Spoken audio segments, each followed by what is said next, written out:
Welcome on a Wednesday night. We don't have the same fanfare and all the special effects and music that we normally do in our opening, but as usual, Faithletic The Podcast kind of has a little bit of a technical issue. However, the good news is we have Gemma Davis of the Good Welcome on a Athlete Wednesday Project. night. We don't have the same fanfare and all the special effects and music that we normally do in our How you doing, Dan? but as usual, Faithletic Podcast kind of has a little bit of technical issue. All right, you hear me okay? You sound great. All right, awesome. Jim is a Good Athlete Project out of Chicago. That is Illinois, their own state up there. Actually, their own country, really, when you think about it. And Pretty close. pretty close. And Jim is a big fan of our show and also a friend of our show. And he actually, with this remote telecast today, actually may have set a record for our most guest appearances. So congratulations. I would normally would have a trophy or some sort of fanfare, but just getting you on here where I could see your face is a miracle in itself. Welcome to the show, Jim. Thanks for having me, Dan. It's good to talk to you always. Yeah, absolutely. Tell just kind of a little bit, I don't want to steal your thunder, about what is the Good Athlete Project, because you haven't been on in over a year, so I don't think probably most people know what it is. So kind of give us a quick synopsis of what you do and what you lead. Sure. Yeah, the Good Athlete Project is a nonprofit education consulting foundation. That's a lot of words to describe it, but essentially what we do is, we help people maximize the potential of athletics as education. So really help people bring to life all of the life lessons that we believe are potentially taught through sport. So that's kind of the high level buzzy version. The project started with a lot of boots on the ground efforts. So working with a lot of teams, one-on-one team workshops were one of the main things we put on. We kind of divided early on, our work into two columns: events and education, and heavy on the education piece. But the events looked like an annual 5K, where you and I first connected. Powerlifting meets. We hosted fundraiser, awareness building powerlifting meets for different causes over time, and really just fell in love with the work. Met a lot of great people. Traveled all over the world, all over the Chicagoland area, from the top to the bottom of the country, coast to coast. We've been over to Europe a couple times. We've been down to Haiti a couple times. So we've really been spreading what I believe to be meaningful work far and wide. I won't just hog the mic, but I would say that the focus right now, a lot of what we do is professional development. So we kind of recognized along the way that we were probably best suited and had the potential to make the greatest impact by helping influence influencers. So going and working with coaches or administrative teams or leadership in some capacity or other within organizations. And that's where a lot of our work sits today. So your primary audience is going to say high school, somewhere in that neighborhood, age-wise? I think so. We've been blessed, man. We've worked with youth, high school, collegiate, professional, and Olympic teams. So we've been able to translate it to a host of different audiences. But I think the short answer would be yes. High school is where we do most of our work.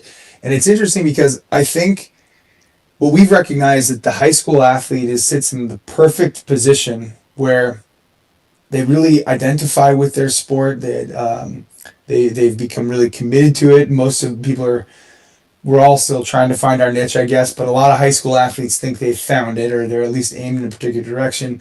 Motivation is high, and they are, from our experience, pretty bright, so they can understand concepts at a pretty high level. They have, I think, the mental capacity to start thinking about ethics in a more profound way, like how do my decisions now impact outcomes in the future, or how do my decisions and actions and behaviors impact the people around me. And unlike maybe a full-fledged adult, they're still very malleable. They're still in a stage of development that's really important. So that's a long answer to the question of, we really do think that high school is one of the most powerful places to do this work. So I was trying to think of some questions today that just, we've had these conversations before about the difference between youth. I'm probably a generation older than you. You and Casey, Kyle, our co-host, by the way, should be joining. He had an awards banquet tonight, and he's going to try to catch the last 2 minutes of our show, so he should be here in a little bit. But he's probably in your generation. I mean, not to throw you out there, you're mid-30s, somewhere in there? Who can even say? Maybe, yeah. There. So that's approximately right, yeah. So maybe is Casey. Even a little older. So I was hoping for maybe, a little bit younger generation, but I grew up when athletics and coaches and the sports was very corporate. I mean, I say not corporal. So. Yeah. I mean, coaches yelling, screaming, cussing, dragging you by the face mask. Frank Cush tackling you to going down the sideline. For those that don't know what I'm talking about there, a college coach actually tackled his opposing team's had an interception. He tackled him because his players couldn't do it. He just reached out and tackled him. Arizona State several years ago. But there's no way, I don't think, maybe a select few of kids that could handle that kind of coaching, which is really not even acceptable anymore when you think about it. Mm-hmm. I grew up where it was. Like, they just, I mean, it was, kids got embarrassed and chewed out and cussed out and hazed by coaches, not just other kids, but by coaches. So I guess we're along the line, that's, kind of transition. This is probably 2 generations later because kind of letting my age out. I graduated in 1979, and I saw some brutal stuff. And I was an athletic trainer, so I got to see it from within. So, and I did it all through high school and all through college. Tell me your perspective of how that is different from today. I know most people, but from your vision, how do you see the difference now? Great question. And I can only speak probably for, I can only speak for the teams that I have been on, coached, or worked with. Mm-hmm. I think we're definitely moving in the right direction. There's this is actually some version of this question is one that we field all the time. Yeah, because you think about who are the coaches, and they are the people from the generation that were treated in a way that is no longer acceptable. And it's interesting. So there's a learning curve involved in all of it, of course. I think the best way to enter that conversation for me would be that I think so much of that was done with good intentions. Yes. So I tried. There's not a lot of judgment in me. We kind of pride ourselves. We try to do judgment-free appraisal, and that's one of the reasons I think we've had an audience and why coaches have been receptive to us, because we don't come in and try to wag a finger at people. We try to understand, and then we try to align for some newfound understanding with intentions. So if you truly are trying to teach life lessons through sport, say, well, maybe toughness and resilience is one of those life lessons. So there's a place for direct, potentially hard feedback. There is, of course, a place for challenge. There's no growth without challenge. But I think the distinction that we've seen, I'll focus purely on the positive.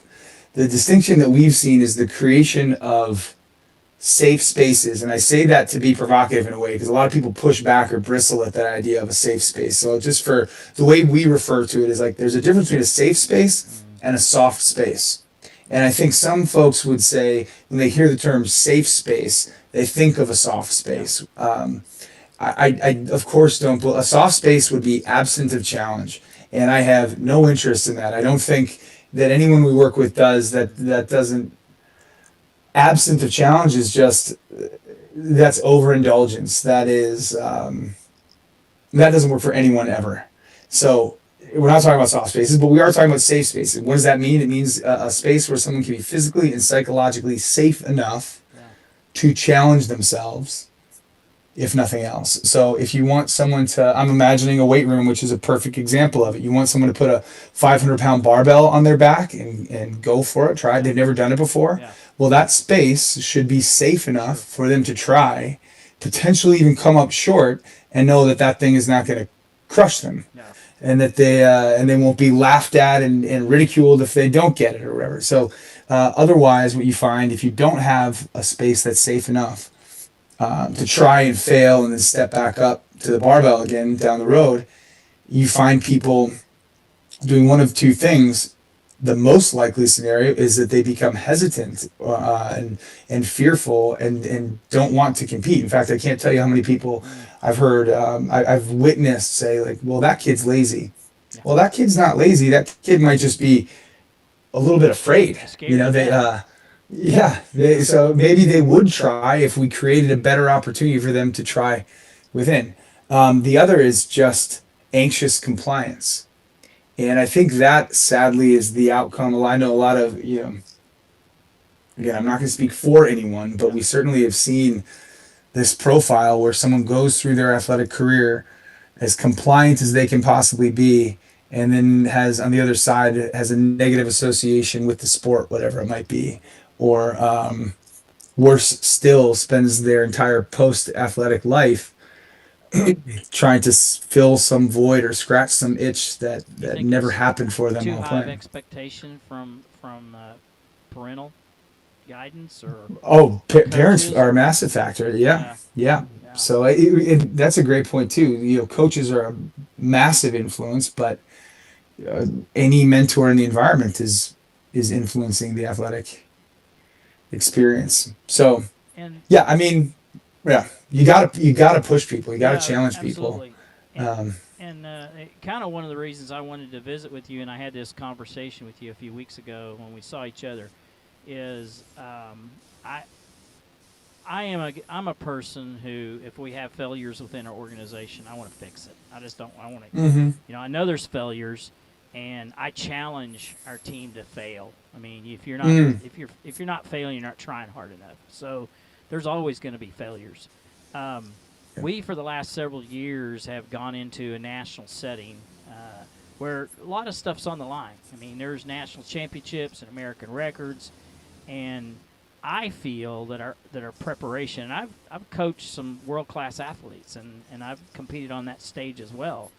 And yet, when it came time to perform, in the beginning, these kids just kind of had this anxiousness of uncompliance, and I don't know where to start. I don't know how to fix it. And we go through this, preparing them and getting them ready and walking through scenarios and visualization and I try not to put too much expectation on them, but I also say, look, you want to be somebody, you got to be somebody. You can't just, go through the motions. And I've tried to look at that and see if there's something on my end that I'm failing at as a coach. Our coaching staff, Kevin and I both, have talked about this in great length, and I don't really know where to start. And it's probably the first time in 25 years of coaching, I feel like, I don't want to say I'm a failure, but I do feel like that I'm failing the kids. I do feel that way right now.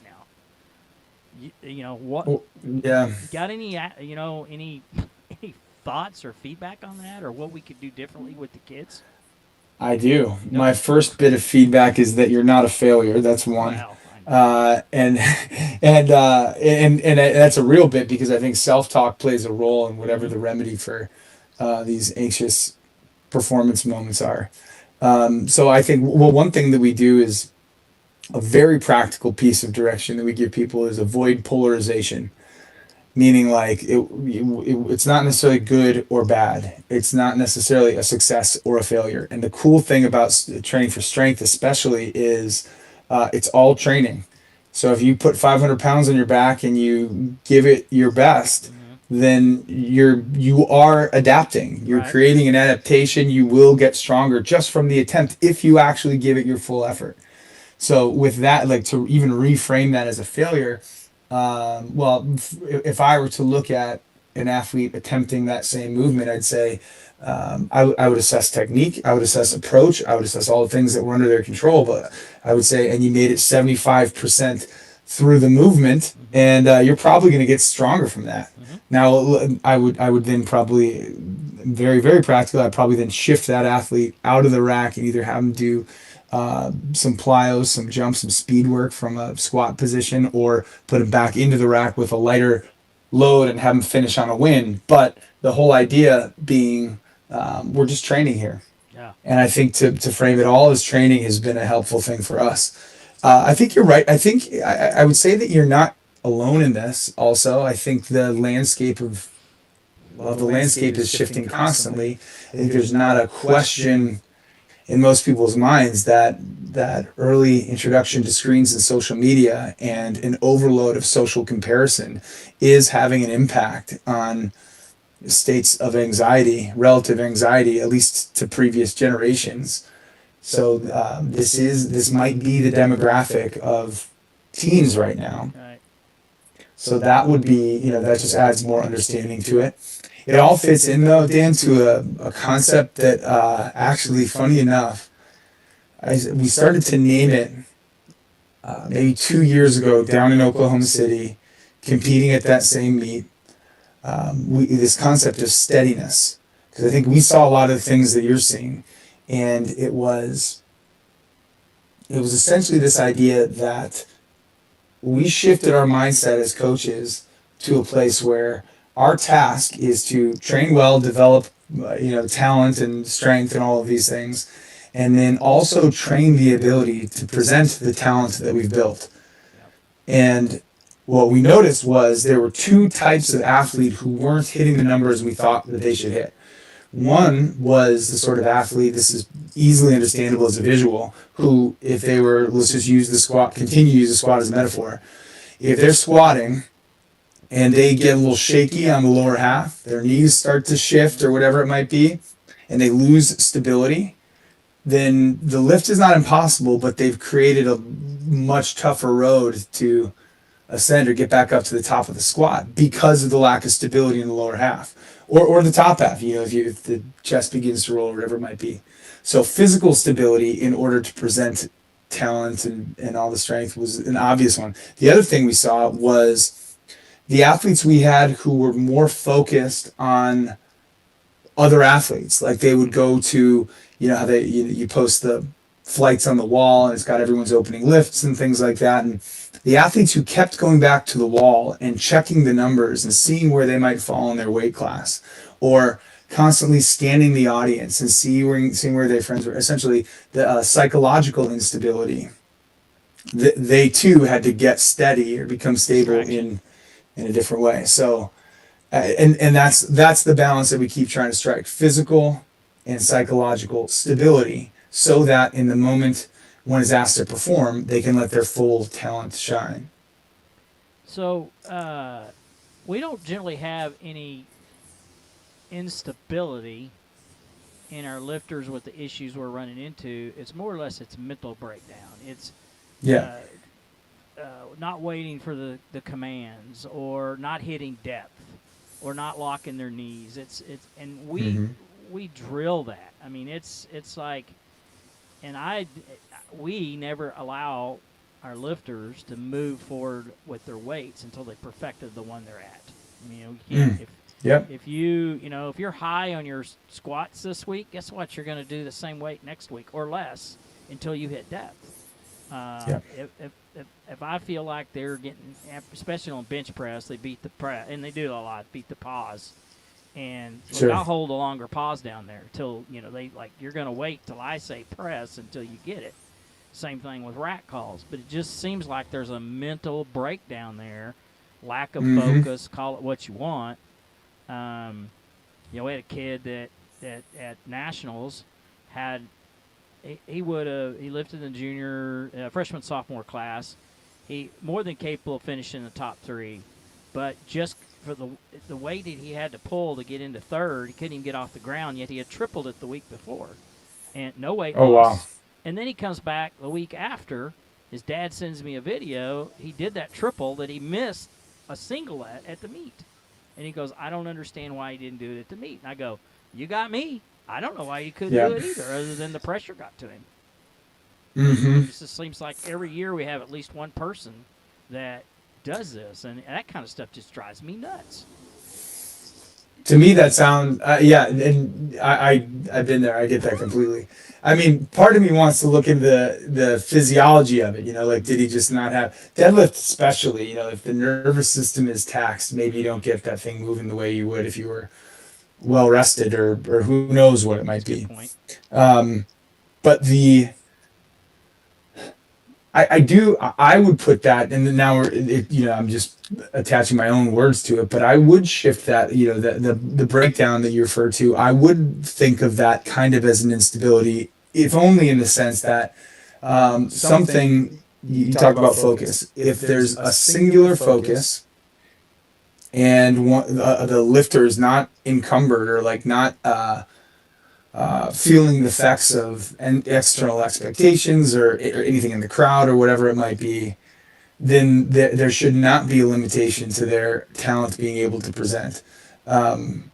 My guess is that there's more going on between that kid's ears than they might be willing to share. Perhaps. Is my guess. I know that one of them, this is a different kid, but his kind of reversed in the squat, but he was having this social media following that were there present at the meet. So I kind of know what that was. But yeah, absolutely. There you go. Yeah, distraction. That's it, right? Yeah. And what does that do? Like if you think about creating a base to pull from or to squat from. Well, psychology, I think, metaphorically at least, would work in the same way. You know, that something is shaking the base, psychological base of that person's ability to perform.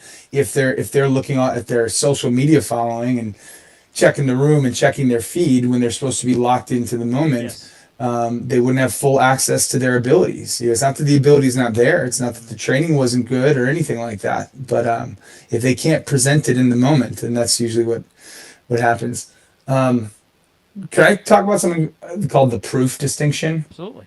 Can I share that? Okay, so this is something that, and I'm imagining especially a frost soft lifter who's probably just figuring themselves out to a degree. We've talked about this idea called the proof distinction, and it seems to be in moments when someone is asked to perform, especially in the heat of competition, especially as in your case, a national stage, we've found instability to come from I bet we all deal with it to some degree. The inability, rather, to distinguish proof of worth from proof of concept. What I mean by that is proof of worth, if you separate these things. Some people spend their whole lives trying to prove that they are worthwhile and valuable. And listeners to this show especially would understand this, but proof, you don't have to prove that you're worthwhile. That's a very common and understandable mistake folks make. Rather, not a mistake that they make, it's something that they learn over time, that for whatever reason that they themselves internally, just by nature of being here, wouldn't be anything less than incredibly valuable. So reminding people that their personal value is safe regardless of outcome, that might seem like the enemy of competition or performance, but it is absolutely central to it. You matter, period, full stop. You don't have to prove that to anyone. That's just plain and simply true.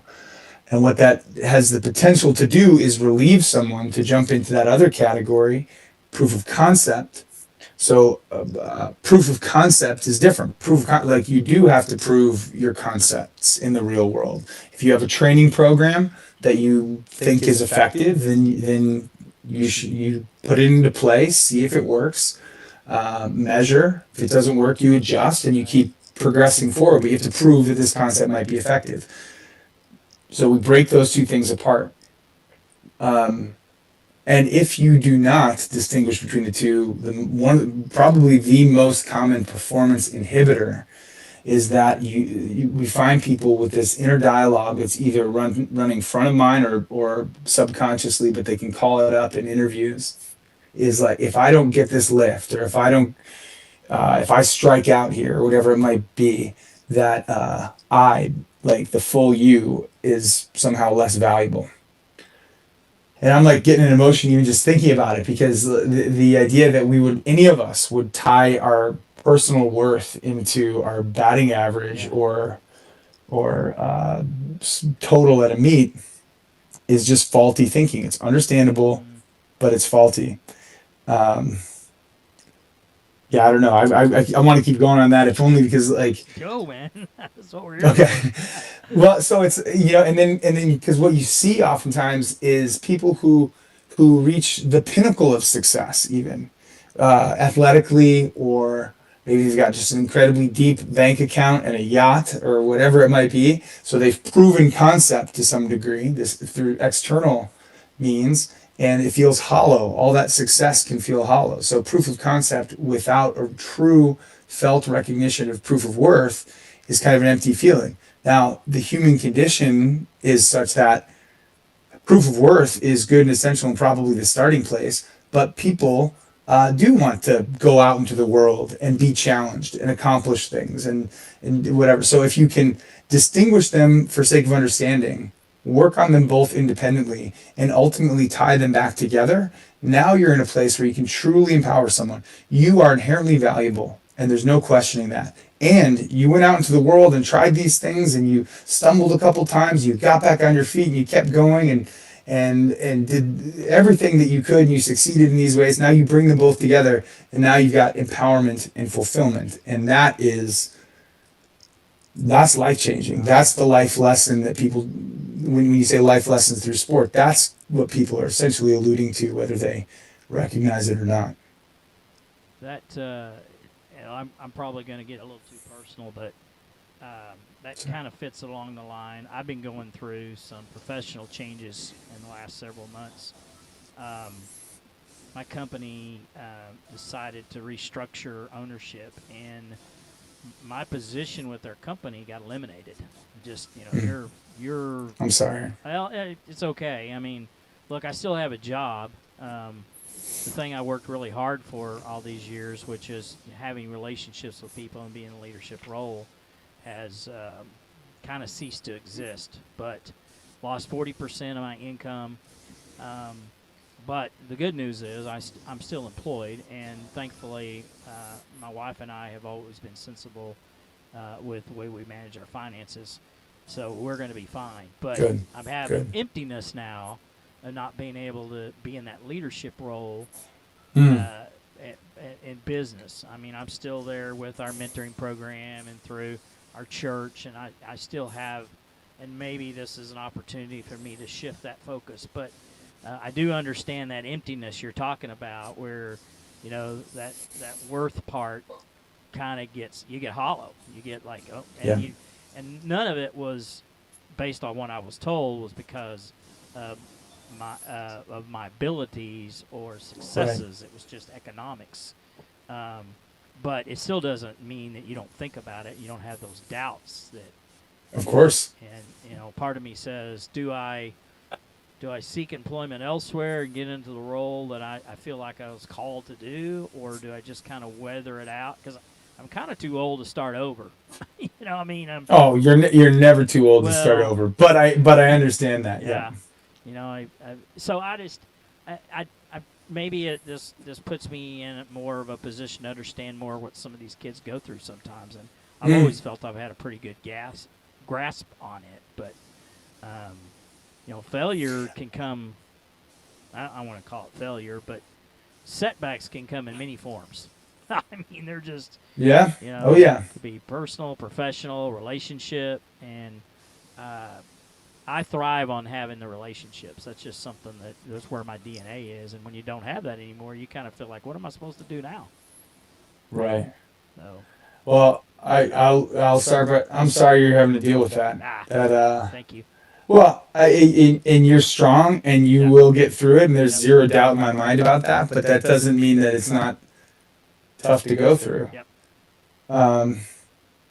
And I hope I'm not. I certainly don't want to speak for you, but like, you're gonna. I can't help but think that just like there's another thing coming, Yeah. and you'll go be great at Yeah. that. Yeah. You know, and I just Thank you. that's my instinct, that's my gut, that and I just think with eyes open, um, just to think of these kinds of moments, and it is a metaphor. We're talking about you, we're talking about life, really. And like Hmm. to think of these moments as just an opportunity to redirect Absolutely. and take the skill set that was built while walking one path, and then as you walk the next path, you just transfer those skills, build new skills, learn new skills. Um, and man, you're just like that. That's perfect. And I don't know how open you get with your athletes, but what a great opportunity to model, Yeah. No kidding. exactly what you're asking of them, and to take the idea that I'm sure you shared, that like, hey, we're learning things here that we're gonna support you for the rest of your life, Yes. and here's an example. Yep. Very The much weight so. feels a little heavy right now. Yep. Very much so. And then, and look, not to get into woe was Dan. I mean, I've had a shoulder repair in the last 4 months. Broke my ribs a couple of weeks ago, right after I saw you, or maybe I did. Doing what? I fell. Oh my So, goodness. and then I've got a hip replacement, another hip replacement I have to do. So, I'm kind of one of those people when you don't feel good physically, you don't feel that great mentally. So, Absolutely.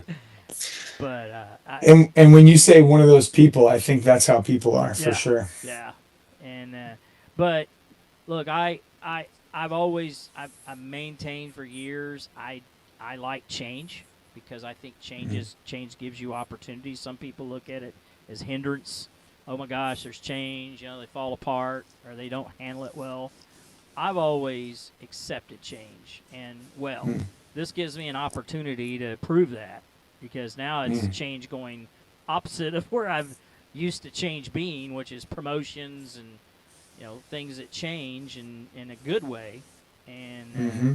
and this is different. And yes, I have been sharing that with our team just to make sure they understand. And I have some people that do still I have relationships with at work where they're having some challenges, and I'm trying to encourage them as well. So I want to make sure that what I hear and what I see is taught because there's anything Mm-hmm. better than personal experiences, some good, some bad. But when people hear your story or anybody else's story for that matter, it makes it human, and that's generally There you go. I think one of the things you do really well is everyone's different, and there's I read a book several years ago. I don't know if you ever heard it called Situational Leader.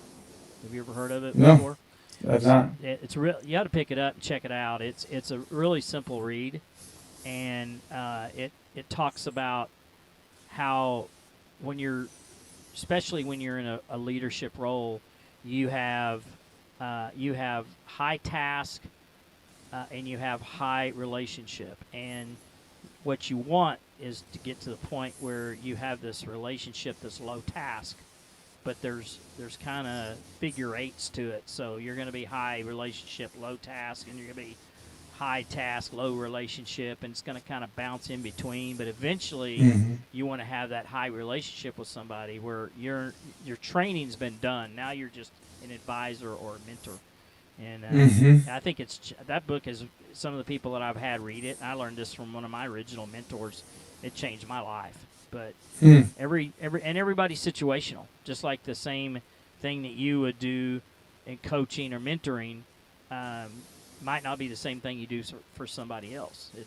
Mm-mm. The discipline levels work for some people and don't. And I kind of remember Jimmy Johnson several years ago, how he said, "You're crazy if you think you're going to tell everybody you treat everybody the same because you're going Yeah. to fail if you do that because that's not the way it works. Your disciplinary acceptance standards don't change, but the way you treat people and how you handle that discipline does for people." That's funny that you say that. I was just quoting Jimmy Johnson in the same I believe it was with Troy Aikman, wasn't it? Yeah. He was About talking going on about, do Tonight I Show or treat, something like that. it must have been something Yeah. like that. Yeah. I can't remember where I saw it, but like, does he, it was like the backup's backup came in 5 minutes late and he kicked him out of the Yeah. meeting. Meanwhile, Troy Aikman is asleep in the front row of the Yeah. meeting, and he just taps him on the shoulder and says, "Hey, Troy, wake up." Yeah. Um, He's earned that. now that's he's earned that a little bit. So that's maybe a different standard. But I think in the way that we work is, yeah, like this, and this is any coaches listening. This is some of the best advice I ever learned was if you're ever going to put a rule in concrete, you better first of all have few of them. Yeah. Be cautious about what you put in concrete, Uh-huh. and then and make sure you uphold them. Yeah. And then People are but the watching. rest of it, yeah, right, that's right. And maybe the rest is malleable though. So like if we're going to pride ourselves on having a tough resilient team, maybe we need some tough resilient coaching, Mhm. or resilience building coaching. But maybe when a kid comes in and is clearly down, maybe you soften back and do a check-in and make sure that human being, athlete second, human being first, is okay. And what's interesting is that like even if one were a coach who was only focused on outcomes, that's still the way. Yeah. You like if you're just pushing on a kid who's Yeah. just down, who just doesn't have that, you're not going to get anything out of it. So even if you're only looking for performance, but obviously we're interested in You can't beat more than beat that, them. of course. Right. You just can't. And No. I've also had an issue in the past with some coaches who I guess they try to be a little too funny with kids and just don't get it sometimes, and it just it makes them kind of have this worthless feeling about them where they're getting paid. Oh yeah, sure. It could be something really simple, and they don't see it that way. You have to be really careful. Look, I know kids are more sensitive than they were even when you were in school and I was in school. Sure. But you have to be cognizant of that. If you're not, you're going to lose them. You have to. It's one of yeah, you're gonna lose them, and like I almost when you say that I can't tell you how many times I've seen that, and to be there's room for all of this, but like comedy, sarcasm, a lot of coaches use that in their like toolkit of relating to young people, and I think if it's done well, it can be fantastic. If you overdo it, I think you can't forget that you are an adult talking to a 15-year-old, and maybe it didn't seem like a big deal to you, and you would have just let it roll off your shoulders and laughed it off, or whatever. But maybe the 15-year-old you would not have, or the 13-year-old, who knows? But to assume that in fact, I'll just shift the comment I was about to make and say it's probably best to assume that every single person that you meet is having their own unique human experience, completely different context, completely different history. I can't tell you how many times I've it's tragic just to think about this, but how many times I've seen young people who have found a home in athletics, found the mentors that they might desperately need in athletics, and then the coaching style of the people in that space is scary close to maybe the household that they're trying to get away from. Right. That's just a miss. Yeah, you can't. I don't know. I don't. That's another one of those situations that you're vastly different. You just have to Right. be careful. I think Absolutely. I think I've got Kyle in here, but give me a second. I may not be able to switch him over, so give me a sec. Casey, can you hear me? Sure. Yeah, I don't think I can. I'm going to ask you a question, Jim, and while you're talking, I'm going to see if I can connect in. Sure. I'll tell you what, while we're doing that, I let everybody know we've got Jim Davis on with the Good Athlete Project here.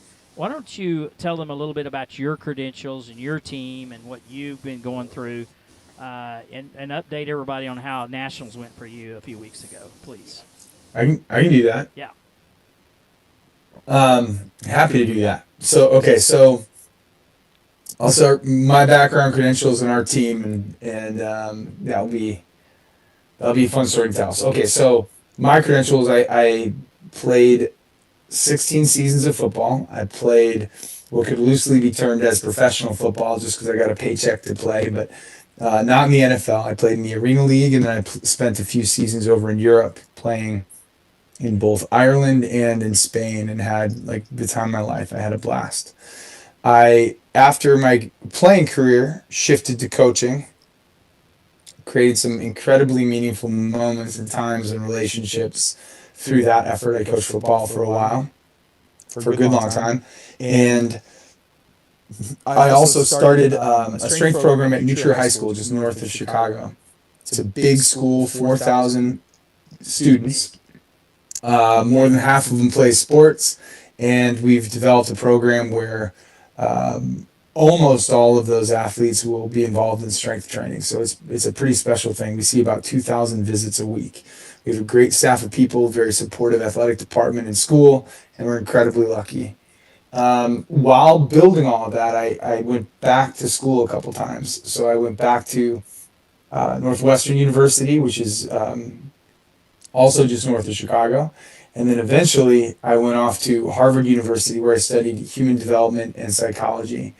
And it was there that the Good Athlete Project started to take shape and take form. And what I realized, among other things, actually sitting in the back of a neuroscience classroom, was that there was a lot of good research to suggest that the thing that I had sort of assumed for so long was true. And that thing is that sports might be the most powerful learning environment on the planet, through the lens of cognitive neuroscience, social theory, all sorts of motivation theories, powerful mentorship, all those cool things. That sports had it all. And the second recognition was that sports gone wrong was also a daily headline. So while sports might be the most powerful learning environment that we have created, power does not always equal positive outcomes. So if sports gone wrong is a daily headline, and maybe we should tag in and try to do something. All right, so that's a little bit of the background and some of my history of the build. To answer your other question, Dan, the New Trier powerlifting team did very well. We're incredibly proud of them. They won, essentially, is the short version. But we entered them in divisions where we knew that they were going to have to take on some really strong teams head to head. So we went head to head against a team from Texas, head to head against a team from Oklahoma in a different division, head to head against a team from Arkansas in yet another division.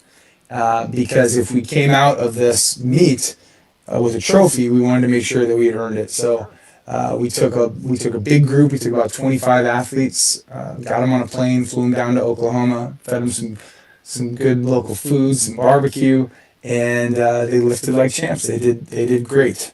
So we're very proud of them.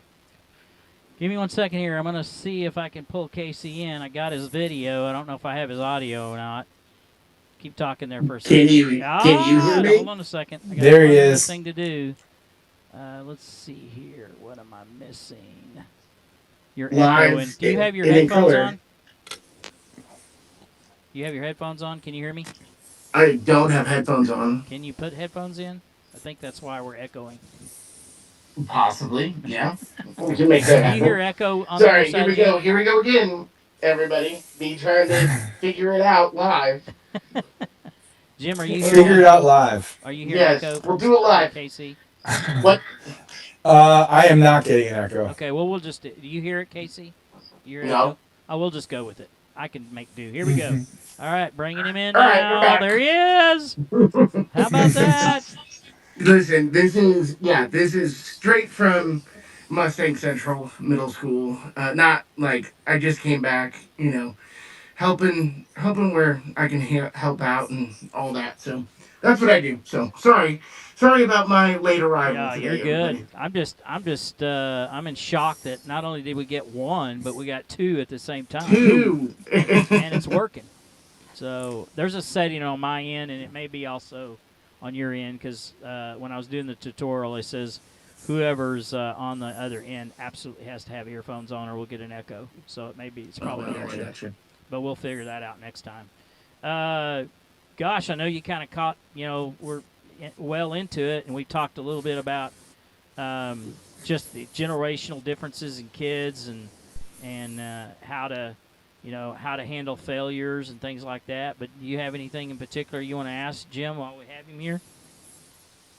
Well, I was just going to say, pray for teachers right now. Yeah. Because we're going through the end of the year right now. Now I hear the echo, by the way, so that's on me. Me too, yeah. All right. Hold on, let me go get some headphones. I'll be right back. Okay. You guys talk. Keep talking. So professional of me. Be right back. Well, it's like last minute too. So. All good. So tell me, Jim. So you did you win? You were first place at nationals in the division? We did. Awesome. Yeah, we went. We competed in 4 divisions. We took first in 3 of them and second in one of the others. So that's awesome. It was great, man. Yeah. It was. I appreciate that. And you know what was cool about it? Like we got our eyes peeled for lessons all the time. Mm-hmm. They were all close, and there was one that was a pretty solid margin, but we beat the Oklahoma team by like 3 points across 10 lifters. With the team scoring, and yeah, it was great. And the Texas team we went head to head against, it might have been maybe it was 5 points, so slightly still close. Larger spread. It was like 107 to 102, and the lessons in that are like, man, you know what I'm saying? Like every. What does that mean from a coaching perspective? It means every lift mattered, every kid mattered, every finish mattered. One kid finishes one place behind, and maybe the outcomes change. So it was really cool. Question I have, and Casey, just so you know, 3 or 4 points on a team in powerlifting is like one placing. It can be that close. Because there's so many competitors, and you get like 12 points for first and 9 points for second, then every place down gets a point less, and it can go down to 1 point. Were you, trying to jockey position on every lifter? That would be my question. Jockey, tell me more. What do you mean by that? In other words, were you monitoring the placing on each lift? Like if he gets this, he goes into 5th place, and this guy gets this one, he goes to 3rd, and if he misses this, he drops to 7th. I mean, were you guys watching it that close? We were not, and there's a reason for that. That's really good, then. There's a reason for it. I think when we first started this, we tried to do that, and I love the story of it now. So we went down to this national competition. We've been going for more than 10 years, so excluding the pandemic. So we lost 5 in a row. That was our, just trying to get everything off the ground, get the experience down. We lost 5 in a row. And then this last one marks, we won the last 5 that we've competed in. We turned a corner. We had some really, really strong kids. One of them, Chamberlain Coffee, is probably the strongest athlete ever walked through our school. Cool. We won in 2019. Refighted us for a global pandemic, but then back and this was now our 5th win in a row. So one of the things that we've learned over that stretch was we want, kind of like Casey, Dan, and I were talking about this just a bit ago. But we want them to think about as few things as possible. We want them to have confidence in their training, confidence in their ability, be locked into the moment. Focus on technique and full exertion effort. And whatever subtle cues we might have given them, but we want them to think about very little else. So what we do is we spend a lot of time as coaches on the front end trying to place people. So one of the things that we try to do is take averages. We actually had a spreadsheet at one point where we had all the averages from as many years as we could find.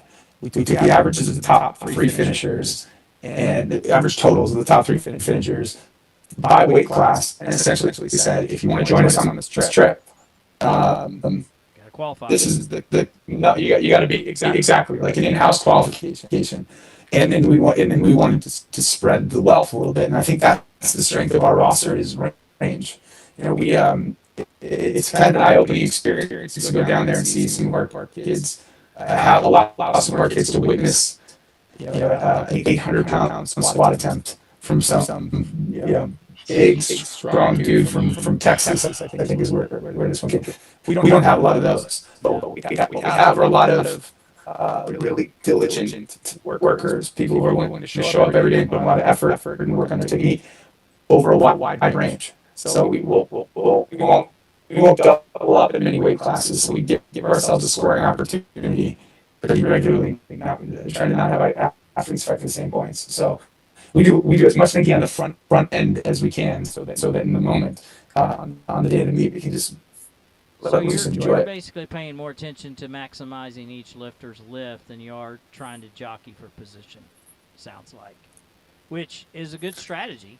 I've used that before.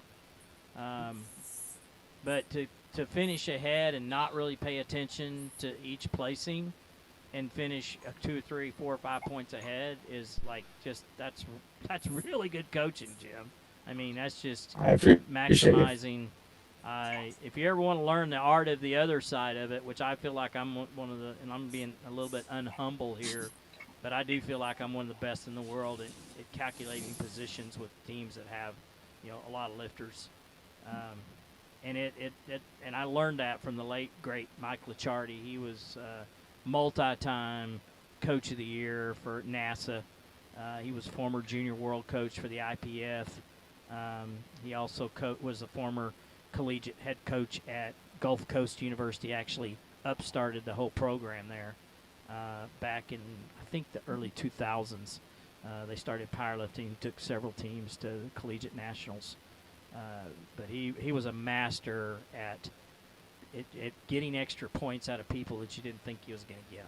I mean, just by watching positioning, it was definitely a work of art, and I learned from him.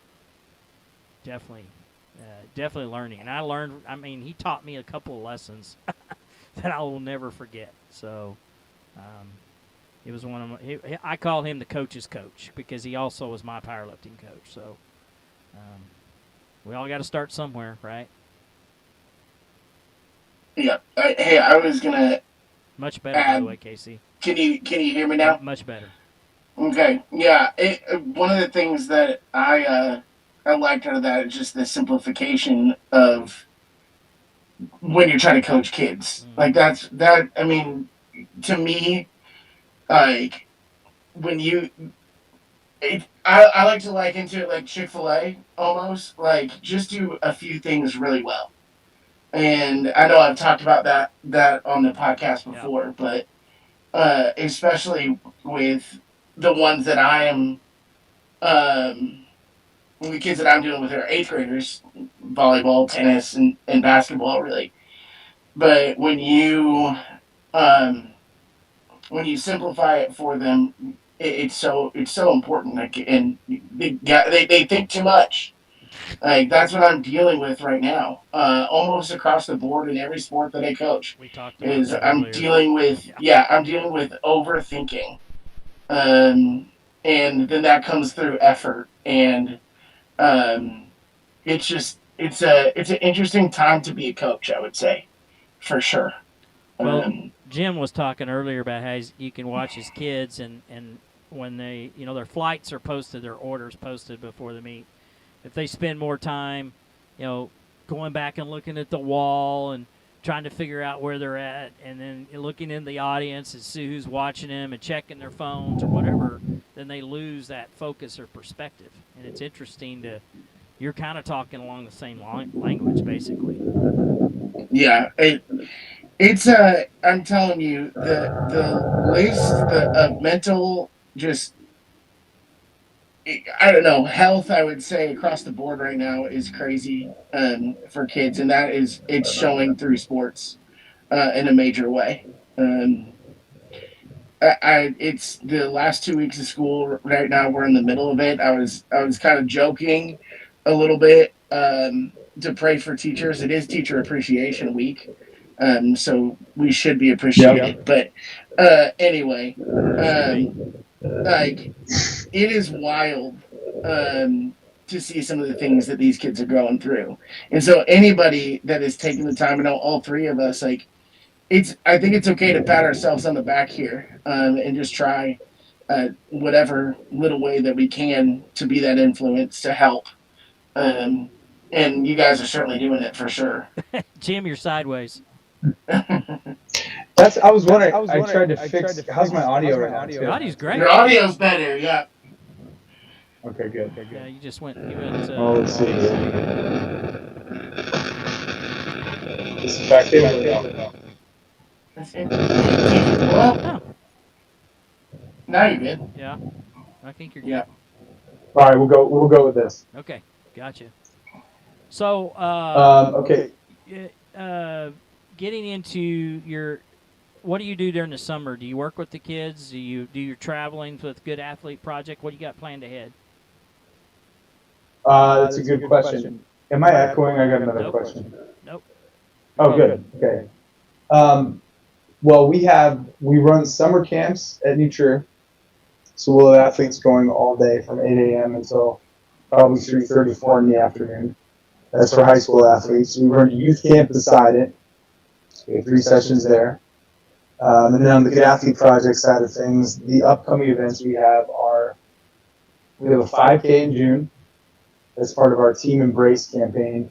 And Casey, you mentioned mental health. That was one of our early initiatives. It was we were trying to normalize the conversation of mental health in athletics, and not in a. There's all sorts of ways to deal with mental health, and it's not in a. What's the right way to say this? Not in like a soft, indulgent sort of way, but a way that really empowers people for life. That acknowledges the overwhelming amount of voices and social comparison and all the things that are afflicting, I would say, young people nowadays. But just to open up the conversation, to embrace the conversation of mental health in athletics. So we're doing that on, I can't remember the exact date, but it's in early June. We are also, this is exciting to share, we're going to get back into what we call Beyond Strength clinics. And this was a professional development offering that we used to put together pretty regularly pre-COVID. And we essentially bring a CEU certified opportunity to different environments, to different coaches, and talk about all the stuff that could be done in the space. So how do you teach life lessons through athletics, if that's your name? How do you accommodate, Casey, as you were talking about, I would say a younger generation with more needs than ever. Yeah. Where is this coming from? How can we see it for what it is instead of just wagging our finger at the soft generation? So anyway, Beyond Strength is kind of the theme. This summer we're hoping to do one. It's in the books. We haven't locked down a date, but we'll be doing one at the U.S. Olympic Training Center, which is kind of a cool thing to be able to say. Those are our big summer tasks. And then relax a little bit, Dan. Yeah, you need to do that for sure. If we can. Yeah, right. Well, but Casey, you brought up something that was so good. The Teacher Appreciation Week. First of all, thank you. Sure. I also saw a great point, which was like, if there's a profession out there that needs a week of appreciation, we should probably pay them more. Yeah. 100%. It's yeah. I saw that too. It's probably a profession that's underappreciated and dominated by women, honestly. So I mean that's just the reality. And there's a lot of teachers that still I think we get a bad rep in a lot of ways right now in the media and all of that we're indoctrinating kids or whatever. But we don't have time to do that. Really, we don't. And there's a lot of people that still love what they do, and I'm one of those people. And it's not saying it's a noble thing or anything like that. I know people say that, but it is. It's what I love to do, and I was in the youth pastor world for 5 years, but I would argue that since I get to be with these kids every day, that I think in the first week I felt like I had just as much of the impact in 5 years. I know that's crazy to say, but it's a place where you can really be able to show a lot of light, give a lot of love, and that a place that needs it. So that's why I still love it. And by the way, Well, it is noble, whether you want to say it about yourself or not. It is. Yeah. It's a noble calling. and Jim, I don't know what Illinois is like, but Oklahoma's one of the lowest paid professions, teaching positions in the United States. I mean, they're very well underpaid in Oklahoma. And isn't that crazy? Yeah. It's crazy. Hey, Jim, oh, sorry. Go ahead. Oh, I was going to ask a silly question. Do you know, is New Trier still the hockey place in town? Yeah. Yeah. That's funny. Yeah, they just won again. They did? Mm-hmm.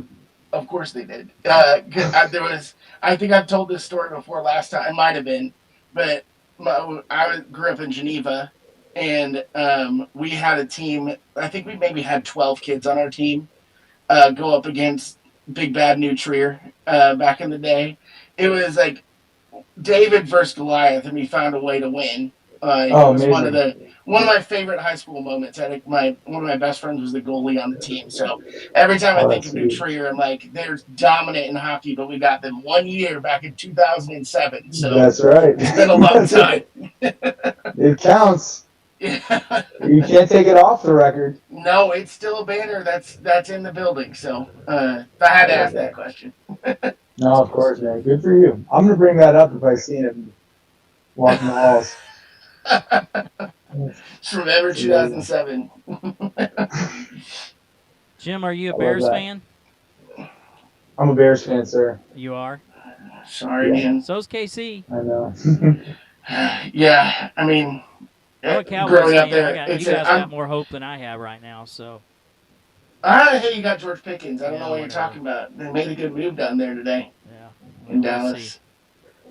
We'll see. Yeah, there's not they just drafted a bunch of wide receivers in Chicago, so we'll see. I know the draft wasn't all that exciting, but I have real optimism in Ryan Poles, and he goes back and forth in favor between certain people, but I think he's putting the right pieces in place. You know, he can't coach them up or guarantee that it's gonna play out the way we want, but I like the way that we bolstered the offensive line this offseason.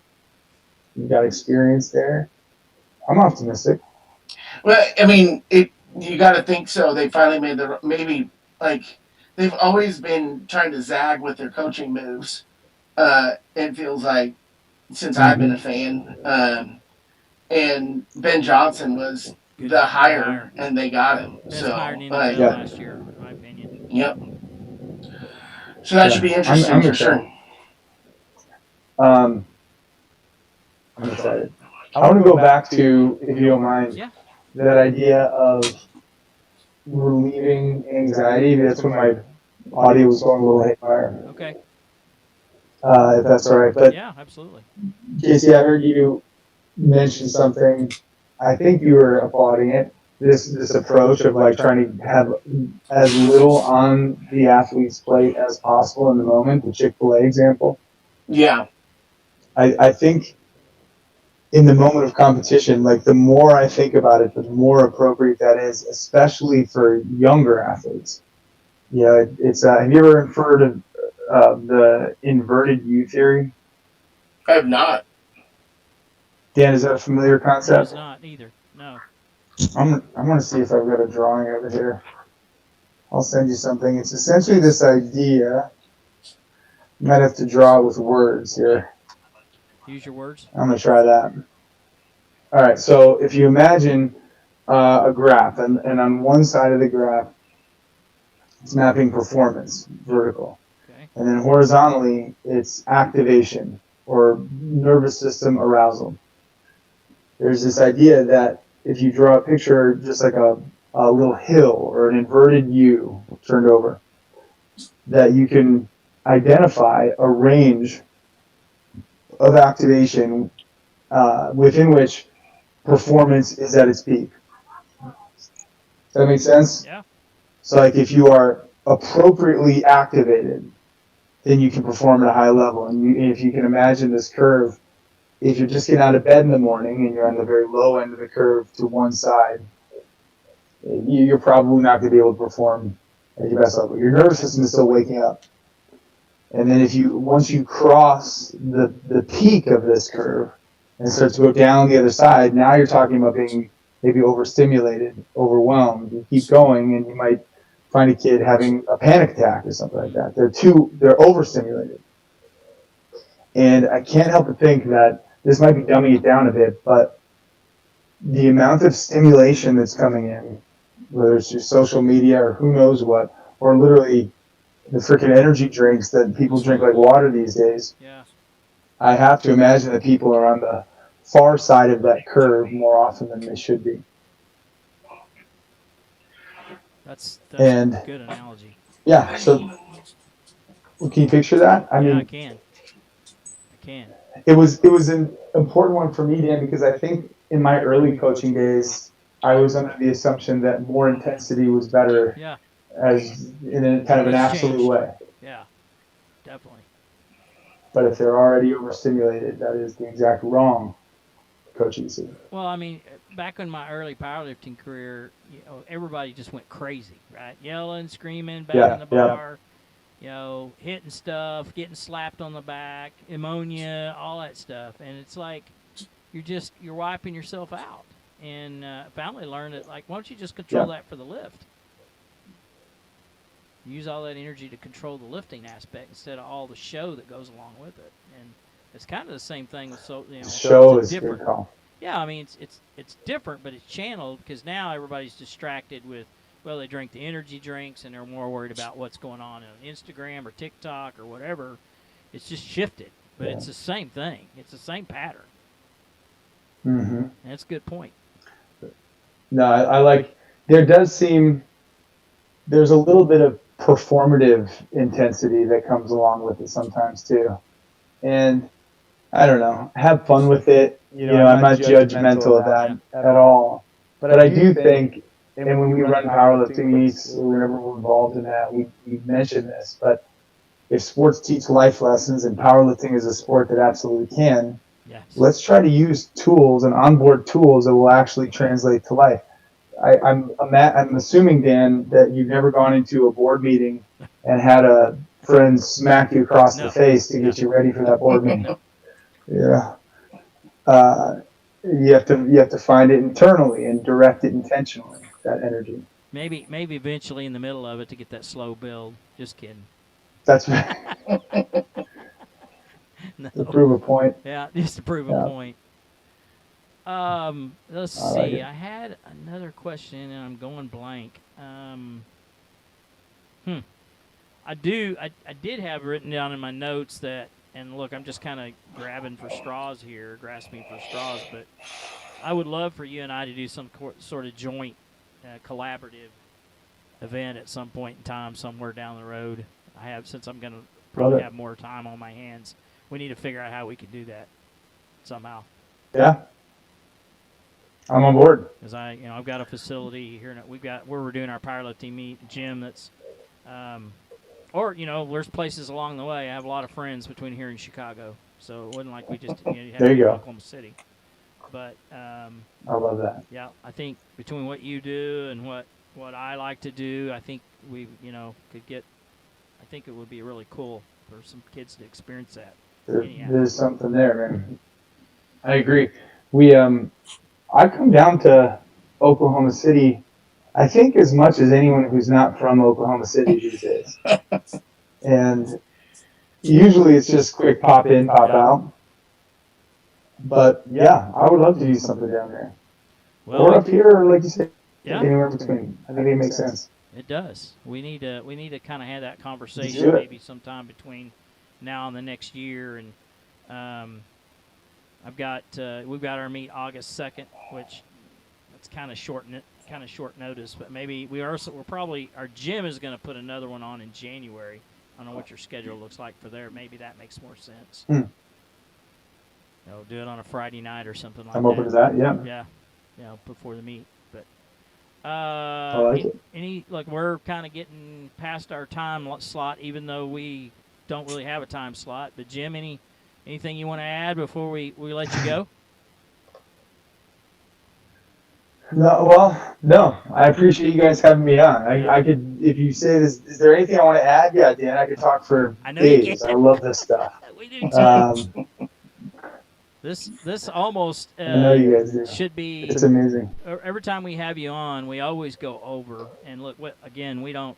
We don't have a time slot or channel or whatever. We talk till we're done.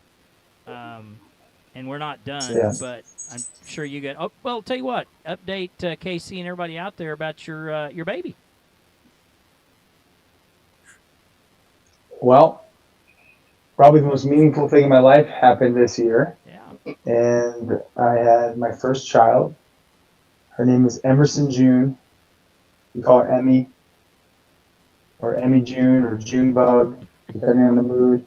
And she's just like the best thing in the world. She's beautiful. That, I don't even know how to talk about it. That's beyond description. But she's 8 months now. Oh, man.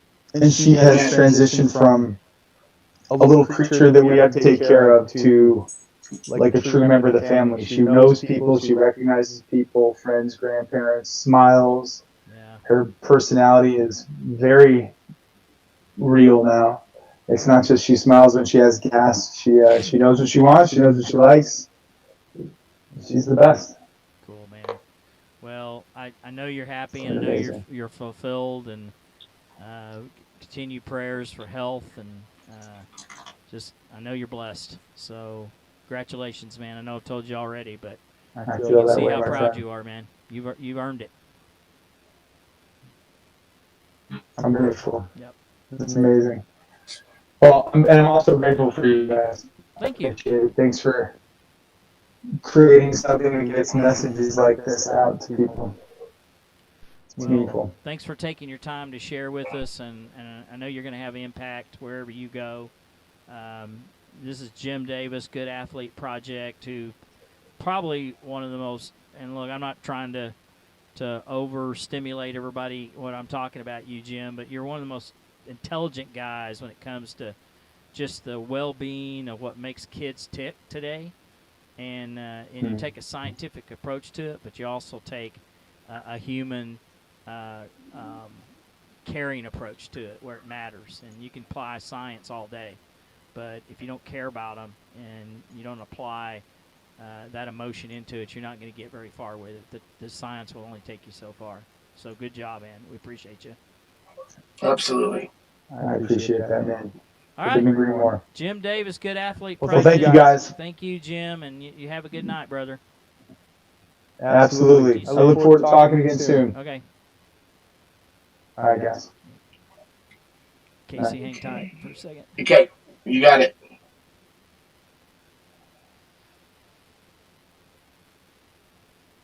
I'm still here. Yeah, I know you are. Okay. Just so anyway, I wanted to kind of keep you on because what did you watch the Derby on Saturday? Did you pay any attention to it? I did not. Oh. I know it was a muddy race. Oh that's my for sure. gosh! Okay, it was crazy. I mean, here and look, I don't know how well you follow the Derby or horse racing. I generally don't until this time of year because I kind of watch about 2 or 3 weeks out, but. Every single horse in that race, there were 19 of them, were all descendants of Secretariat. That's insane. Isn't it? That's crazy? insane. And I saw an article yesterday I thought was interesting that there may never, unless you have a horse like Secretariat, but you may never see a Triple Crown winner again because the horse trainers today don't condition or train or breed horses for the Triple Crown. They breed them for one race, and that's it. That's it. Yeah, that's interesting. They said that, like the I can't think of the guy's name, the horse trainer for the horse that won on Sovereignty, but he said, look, we're just the horse is not ready to run in 2 weeks, and you're going to see more and more of this because they feel like they can get more longevity out of the horse if they one race a year and let them one big race a year. They might come into the Preakness and race because it's getting a full 3 or 4 week rest. Yeah. 2 weeks is just not enough, and unless you have a stud like Secretariat, who was built for more than one, but bigger horse, stronger horse, more geared towards it. But it I don't think we've had a Triple Crown since like 2018. So it's been what, 8 years? Yeah, it's Funny Side, right? That was it. And that was the last one. And then there was I can't remember the names of them now. There was one in 2016, one in 2018, but the one in 2016 was the first one in 37 years. I don't know. Is that right? I feel like it's gone longer than that. No, I think 16 and 17. 16 and Okay. 18 were Triple Crown winners, but the one in 16 had been 37 years before one had won, I believe. Wow. That's crazy. If I remember what the print was yesterday. But they're just not geared towards it anymore. But no, it makes it's an interesting sense. story. Junior Alvarado, who was the jockey, had fractured his shoulder 3 weeks before the race. Just, figured out how a way to just race and win. So I thought it was pretty cool. Yeah, that is cool. Really good story. Right now the Thunder are up big, so hopefully that they can. Can you believe they lost that the other night? No, it's terrible. You can't foul. You can't foul from 80 feet away like they did with like quick fouls and stuff like that. I don't want to talk about it. I don't want to think about it until they win.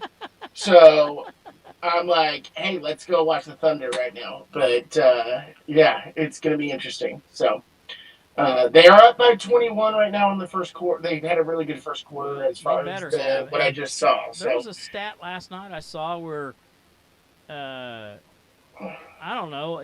I don't even remember what the exact stat was, but this has happened like 80% of the time. They lose that first round game when they were favored. Yeah, it's crazy. But yeah, I mean the Nuggets are good. It was going to be tough. Jokic showed himself who he would be, but yeah, it's going to be a tougher series than they thought, or I thought anyway. Yeah. And I shouldn't have thought that because Jokic is a generational player. So we'll see how it goes. Well, hopefully they pull it out, because if they don't, they're in trouble. Yep. They can't go down 0-2. So they need to make it to the Western Conference Finals. Yeah, I think. I agree. And then yep.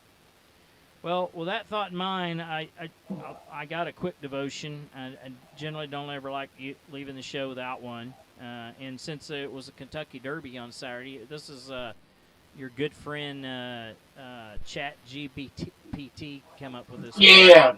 So this is Running the Race of Faith, a Kentucky Derby devotional. How's that? All right. Each year, the Kentucky Derby brings intense preparation, passion, and focus. Horses are trained for months, even years, before 2 minutes of just for 2 minutes of glory.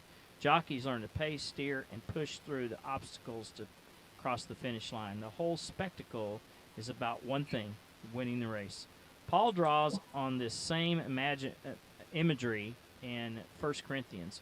Our life of faith isn't a casual walk. It's a race, not a sprint, but a long-distance run filled with moments of testing, perseverance, and sometimes the need to press on when we feel like giving up. Just like the Derby horses are trained for their big moment, we too are in training. Through prayer, scripture, worship, and community, we build endurance for the race of life. But here's the twist. Unlike the Derby, where there's only one winner that is crowned, in God's kingdom, every faithful runner receives the prize. The goal isn't to beat others, but to run faithfully and steadfastly towards Christ. The horses don't run aimlessly, they run with purpose. Do we? And scripture based on that is, again, in Corinthians 9:24. Do you not know that a race all the runners run, but only one receives the prize? So run that race. So run that you may obtain it. And that's not. Amen. Yeah, Corinthians 9:24. So I kind of perused through that pretty quick, but anyway, fitting. Yeah, absolutely. All right. Hey, that was excellent from hearing from Jim. Great show. Yeah. I know I caught halfway through, but it was a good show for sure. Great show and a milestone that we were able to pull software in and get both of you on a video feed and audio feed. Hey, headphones are the key, I think. They are the So key. we'll do that going forward. Whether I can repeat this again on our next show is a whole different story because I'm going to try. Tony Richards will be on in 2 weeks. He had a great show on, I think it was Tuesday or Wednesday. No, what is this, Wednesday? It must have been over the weekend. And it was basically, it was started out to be a story on Dory Funk Sr., but it kind of got wrapped into territories of Amarillo and Kansas City and Florida. But he went like 2 hours on Dory Funk Sr. It was really good. That's awesome. Yeah. My dogs are fighting right now, so that's where we're at right now in the show. So I'm literally being attacked right now. So go watch the Thunder and don't let none of that junk that happened the other night happen again. Can you do that? Can you make sure? Yeah, I'll try to make that happen. Let's let me get set up here to close out because I'm gonna.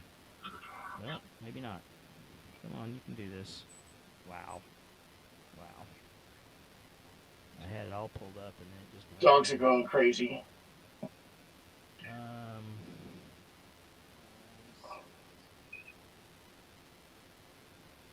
Okay. Well, thanks for joining us tonight. Our special guest was Jim Davis with the Good Athlete Project. That guy's really intelligent, man. I mean, he comes up with stuff that it's just like. And what I like about it is he has big fancy words, but he talks down to your level. I mean, Absolutely. He doesn't overwhelm you with. And if he does use a big fancy word, he stops to explain it, which generally you and I are kind of educated. We kind of understand what he's saying, but some people out there might say, huh? What is that? And he always slows it down enough for us to understand it. All right. I'm Coach, and I'm with Casey. And we are Faithletic The Podcast. That didn't turn out too bad. That's right. All right, everybody. Have a good night. Thanks for joining us.